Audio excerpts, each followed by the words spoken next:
So honored to have with me today one of the pioneers of women's wrestling in the Knockouts division in Impact Wrestling, an 11-time champion between TNA Impact and WWE. It's the one and only Mickie James. Mickie, thank you so much for joining me today on Under the Ring No, Pro thank Wrestling you. Conversations. I appreciate it. Thank you.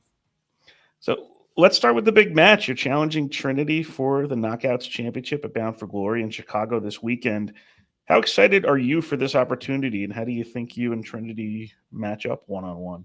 Oh, well, I am challenging, obviously, Trinity for the Knockouts World Championship, a championship that I actually never lost and that I had to relinquish due to injury. Um, so there's so many factors going into it, obviously. Like, I'm so excited. I think for the first time ever, this is the first time ever Trinity and I have ever been in the ring together in a singles match. We've had plenty of 6 women tag matches, 8 women, or battle royal style matches, but never one-on-one. So I'm super excited about that, for the opportunity to be in the ring with her. It's something that I've always um, wanted to do, and I know that she's going to bring her A game, and I intend to do the same. Um, so I'm super excited about it. I think the fans are really excited about it. Obviously, Chicago is sold out. So that's amazing. I'm glad to hear it's sold out. That makes me Yeah. happy.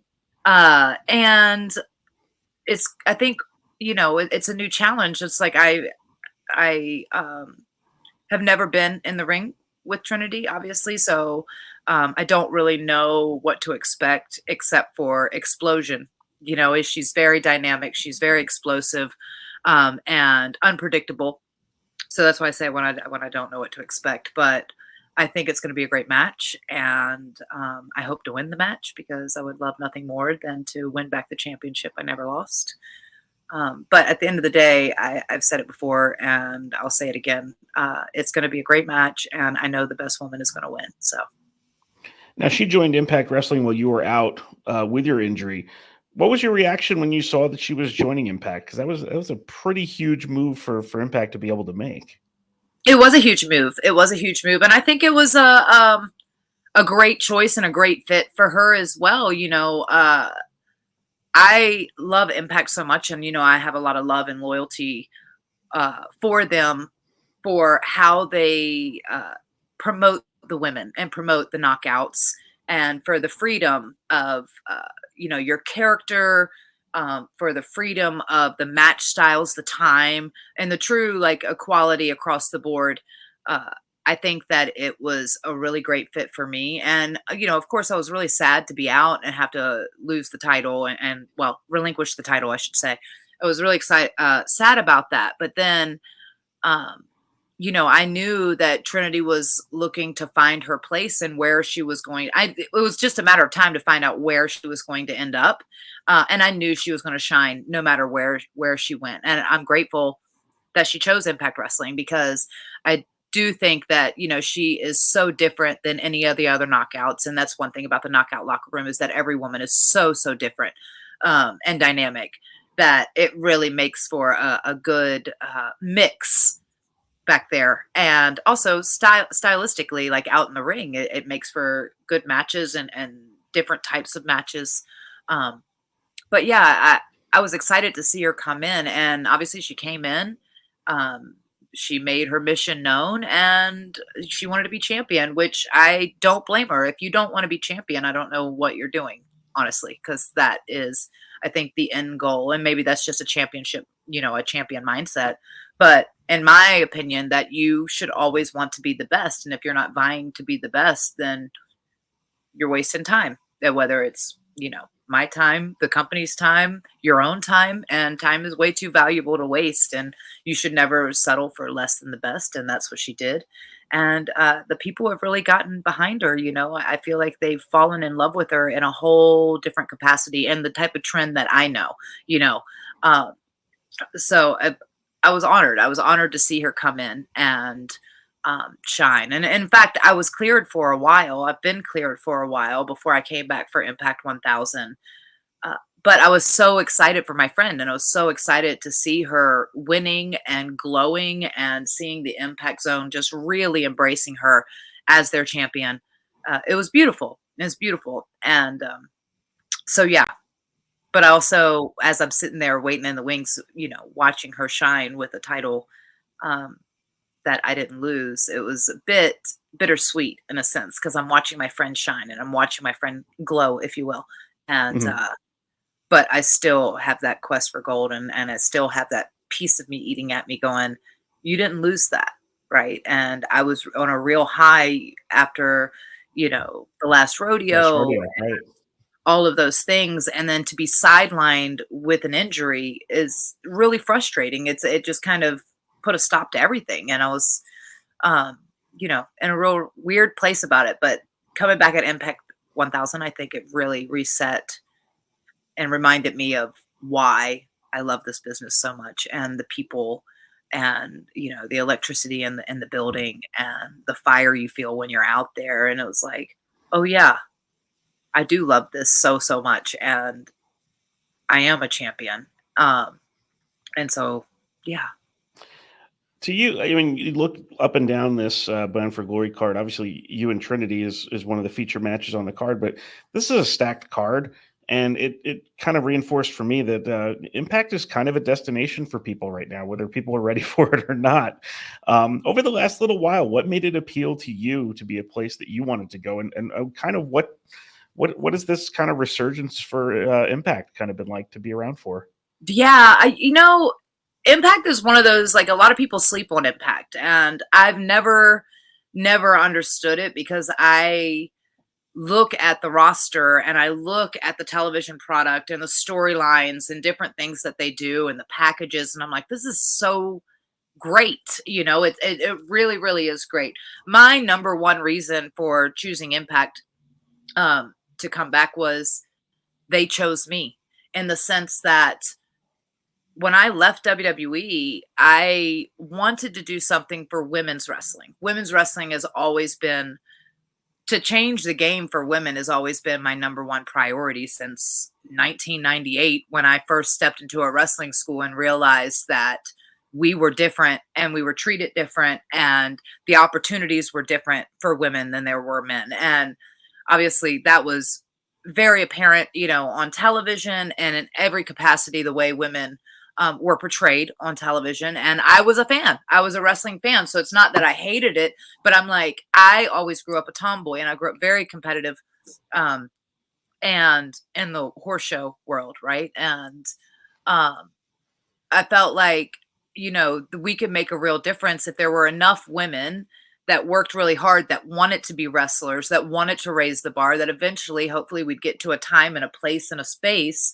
that women were given the same opportunities. They were seen as equals on that level of superstardom, where they can share that name on the marquee, where they can headline pay-per-views, i.e. WrestleMania, where they can have all of these opportunities. And yeah, it's taken, I say, oh, it's taken 20 years of my career to get here, but there's a hell of a lot of other women that it took, to get to that place. And when I look at the rosters, and every company has a really thick roster, and I think every company has a really great women's division, honestly. um, but I feel that for my schedule and for my life and for the freedom, of that, but also how the women's division, the knockouts division, is ran at Impact, and how they are seriously seen as equals, um, it's really special. And I feel like they've always done a really great job before anyone else. They were the first to really do uh, an incredible job with their women, and to promote them and to give them the time, uh, that the men got. And so it felt natural for me. And it also felt very natural because when I was trying to do Empower, and this is the real, when I was trying to do Empower, I got a lot of kickback from, different companies of, they didn't see the vision perhaps Mhm. that I truly, um, saw. And I'm so so grateful for NWA to give that platform, and to host that first ever NWA Empower. Uh, but also when I look at it and those conversations, or not conversations, I should say, and Impact and Scott Demore was the first ones to go, like, we want to help you, and we would love to help you promote this on our show. And we really want this to be successful for you and successful for the women and for the knockouts. And I look at back and they gave so much time to help promote Empower that they didn't have to do. And it was a blessing. It was a very big blessing. And I think it was a big catalyst in why that show did so well. Well, way to go on that. I mean, that Thank that was you. that But it huge was a group. accomplishment. It was a group Yeah. effort. Like, had it not been like this beautiful relationship of, you know, myself, obviously Nick was NWA Heavyweight Champion at the time, and Billy giving me the platform to be able to say, "Hey, let's do this and let's do it together." And then Impact really stepping on board and saying, "We want to help you. Let's do it together. How can we do it together?" And even AEW, like sending a few of their girls and Yeah. allowing their women to be a part of it. It was really, really special. And then to be able to lean on my friends, the legends that I've worked alongside with along that road to help, you know, build a show that would really be special. And in my mind and in my heart, it did so much. And I think that I could have been done after that. I But think there's a lot more opportunities for things there's like so that. many more opportunities. And Yeah. I felt like, you know what? Out of everybody and out of everything, Impact and NWA both impacted me a real solid here. And when I think about the career of Mickie James, and Hardcore Country was born at Impact, and I knew I would have the freedom to be Hardcore Country at Impact in her truest form, Yeah. and I, you know, with no questions asked and no apologies needed. So it was home. It's my second home. Like, I feel like I started there as Alexis Lurie. I went to WWE. So I have two places I kind of like to call home in that sense of like, but Impact has always been there from the foundation to coming back and revamping myself and becoming Hardcore Country, to then coming back and helping me in it like an equal partnership sort of way with Empower and NWA, and then obviously to have the last rodeo and kind of tell my story and sing my song the way I want to. You read my mind on the next thing I had written down here. I wanted to go back in time, if we can, a little bit. The first place I saw Mickie James was in NWA TNA as Alexis Lurie. Yeah. Gathering with Raven and Julio Dinero and a young CM Punk. Yes. What was the experience like for you back in the Asylum days, walking into TNA wrestling for the first time as you're making your way in pro wrestling? It was incredible. It was really, really incredible because at the time I was Alexis Lurie, the Super Bowl. And I was training out of Maryland Championship Wrestling, MCW, which was Bone Breakers at the time. And I was working with Ring of Honor. I was one of their first female matches actually on their television program. And, you know, so it was like a family. We were all so hungry together there. I mean, it was myself, it was Amazing Red, it was AJ Styles, it was, you know, CM Punk, it was Samoa Joe. It was all these people, and we were so young and hungry, and Ring of Honor was providing a unique platform to kind of put eyeballs on us. And I remember when Raven came in, because I did the first ever TNA pay-per-view. Battle Royal, I think. Battle Royal, where the BB won the Battle Royal. And I Right. remember being so devastated because I was like, oh, I feel like I'm ready and I wish it was me. But everything happens for a reason, right? And so I went away, and then I finally got an opportunity because Raven at the Ring of Honor show, he was wrestling CM Punk, and they were doing some bloodbath type dog collar matches and stuff. Oh man, yeah, it was brutal. And I've always been squeamish when I'm watching blood match, and I know I've you know, broken the skin a few times. But I've always been a little bit squeamish. So I remember it being really, really hard to watch for me. And because it's the first time I'd ever seen anything like that live too. Like the independents I did were mostly Virginia and Maryland, and they're kind of their commissioners are a bit more strict when it comes to that kind of stuff. So to go to Philly and to be in Philly in this new environment, and then, you know, so it was really cool because that's where I met Raven again, you know, where I really got to know him. And he is the one who approached me in the sense of like, they want me to come into TNA. They want, it's a, the new company. And obviously they've been up and running for a little bit, about 6 months about then. Yep. He's like, they want me to do like a flock. And of course I knew what the flock was, right? Because who didn't? So he was like, we want you to do the flock. And my character, I've never been a gothic person or a character or anything like that. And so I had to go try to figure out what this gathering flock super goth girl was going to be, and do some research there. But I was so honored because when it was out of left field, but it was based off of a match that I think I'd wrestled maybe maybe it was like a Becky Bayless or something on the show, but I'd had a match at that show. Maybe it could have been Allison Danger. I'm like, I have to think back in my land of lost memories back here. Going through my ROH women's Rolodex right now. Yeah, but I only really had a couple matches. I had Persephone, I had Becky Bayless, I had Allison Danger, because she was a part of like the Special K crew at the time. And then I want to say I Simply Luscious might have been around then too. And then Sumi Sakai. Those were probably like the only, but at the time there wasn't women's matches and wrestling on TV. So it was awesome. But yeah, so when Raven asked me, I was kind of a bit like, oh, is this real? Like, what's this going to look like? What's this going to be? But to then be able to go down there and sit under Raven's learning tree. And if you've ever listened to Raven or had a conversation with Raven, he's very in depth. And he's super cerebral in how he analyzes everything. And it was cool because it made me think about wrestling in a whole different way of like the whys. And it really was I think an amazing thing for me because I was still very new and I knew how to do the moves, but I didn't know the first thing of why I was doing any of them. Right. And so he just helped me have a better understanding of both, the in-ring performance, but also the business side, the behind the scenes, because a lot of the work gets done behind the scenes, and it was cool. And then Julio obviously was my friend and he had been my friend for a long time. And so to have him there as like my brother to look out for me, Julio Foberger, it was awesome. And then they brought in, which was ironic because I go like, he was fighting him and now CM Punk is on our team.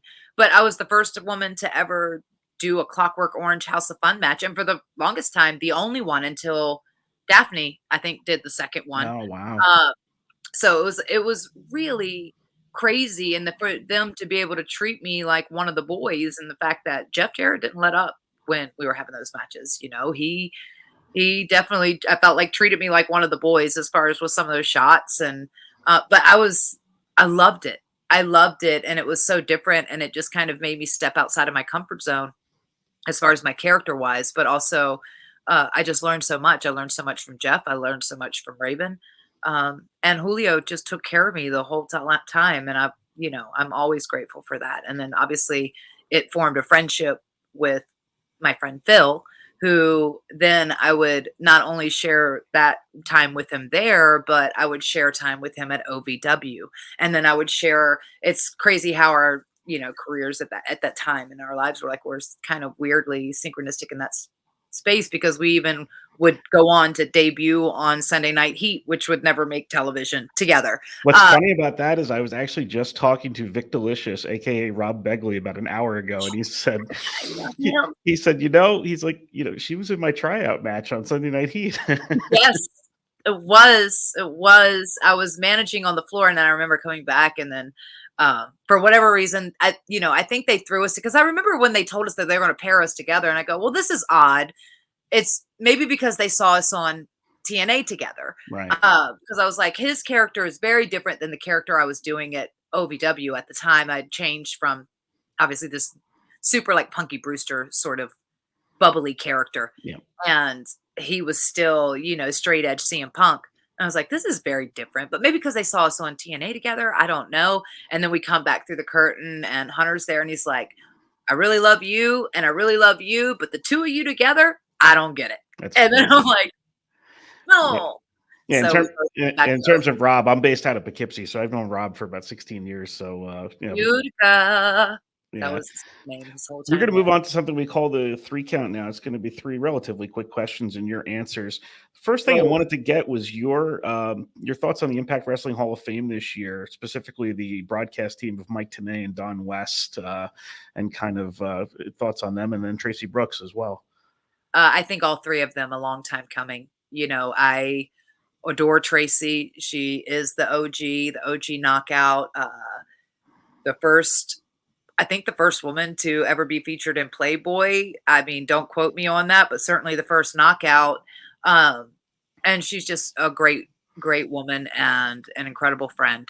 As far as Mike Tenay and Don West, again, a long time coming. Like those two, I mean, Mike is in a whole nother world all his own. But I think Don West, I had such um, a great relationship with him, and he's truly missed, and I think that his voice alone, and especially on house shows, because I was on all the live events at the time of, hardcore country coming to life, I guess, in the 2010, 2011, 2012. And Don was on all of those house shows. Yep. And his voice and his energy was just infectious, and his love and his passion for wrestling and for the fans, and to get them fired up, it was just really special. And I think that the entire Impact community really misses him, Yep. and I think we're all honored to be able to honor him and Mike side by side, because to those two together were like